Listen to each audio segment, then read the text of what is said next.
Je reviens sur Aptos, le projet hype du moment.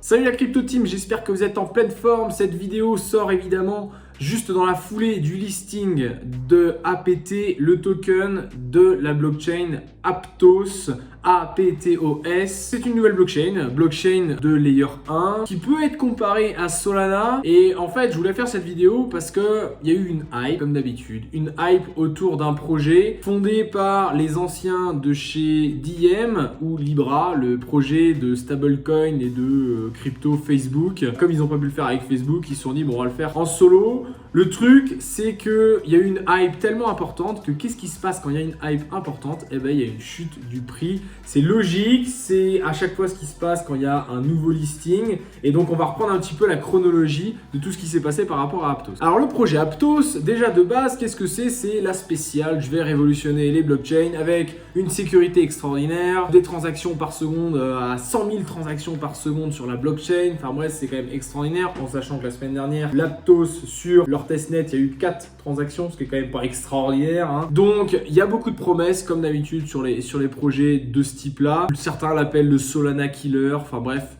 j'attends de voir un petit peu là-dessus. Ce qui est intéressant, c'est que les particuliers ont eu beaucoup de news sur ce projet-là depuis ces derniers temps. Se sont dit, ah, il y a un truc qui se passe, il faut que j'y aille. Pourquoi? Parce que FTX, notamment FTX Venture, la branche fonds d'investissement de FTX et Binance Labs se sont positionnés en tant qu'investisseurs sur ce projet. Donc forcément, quand tu es investisseur, toi tu dis ah, il y a quand même des gros qui sont posés dessus, je vais quand même prendre un petit billet parce que je pense qu'il peut se passer quelque chose. Sauf qu'en général, évidemment, ça ne se passe jamais comme ça. Et encore une fois, ça s'est passé exactement de cette façon-là, comme ça ne devrait pas se passer pour les particuliers. Cette nuit, quand il y a eu le listing de Aptos, donc APT, le token, sur Binance, puisque le token a démarré à des prix râlez pas crête autour de 2-3 $, je vais vous mettre le screen, s'est envolé à plus de 50-60 $, mais dans la minute, dans la toute première minute du listing, et c'est toujours comme ça parce qu'il y a des bots et ainsi de suite. Et qu'est-ce qui se passe derrière?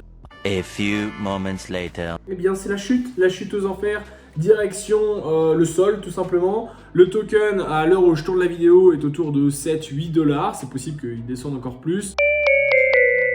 À chaque fois, ça se passe comme ça. Pourquoi? Parce que les gens, notamment les investisseurs, vont avoir des tokens en avance et attendre le listing pour pouvoir le dump, c'est-à-dire le vendre au moment où le prix s'envole dans la toute première minute parce que eux l'ont eu sur des private sales, donc c'est-à-dire des ventes privées, exactement comme les soldes, mais uniquement pour un certain type d'investisseurs. Il y a aussi eu l'histoire du NFT, c'est-à-dire que vous pouviez récupérer un NFT il y a quelques jours de cela qui vous permettait d'être en fait testeur du testnet de Aptos, de la blockchain. Et en fait, si vous aviez un NFT, vous receviez des APT. Il me semble que c'était un truc genre l'équivalent de 2000 $ au cours à 7 $ l'APT. Donc vous recevez quand même un bon petit ticket. Et si vous n'êtes pas trop mauvais, vous le vendiez tout de suite au listing. Et donc là, c'était pas 2000 $ que vous faisiez, c'était un gros paquet d'argent. Bref, la spéciale, on fait de la hype, on fait un listing sur les grosses plateformes et derrière ça donne. Maintenant, on rentre dans le vrai. On va voir si Aptos est en capacité technique de répondre aux différentes attentes. Il y a eu beaucoup de spéculation. Là, ce qu'il va falloir faire en tant qu'investisseur, c'est surveiller le cours pour voir si ça chute très très bas et qu'en même temps, il y a des améliorations techniques. On va se dire, d'un point de vue fondamental, il y a peut-être quelque chose à faire. Mais en tout cas, ça reste largement à prouver. Je pense que c'est pas pour rien que FTX et Binance se sont mis dessus aussi, bien évidemment. Mais en tout cas, on va voir un petit peu sur la suite. Et si jamais ça arrive vraiment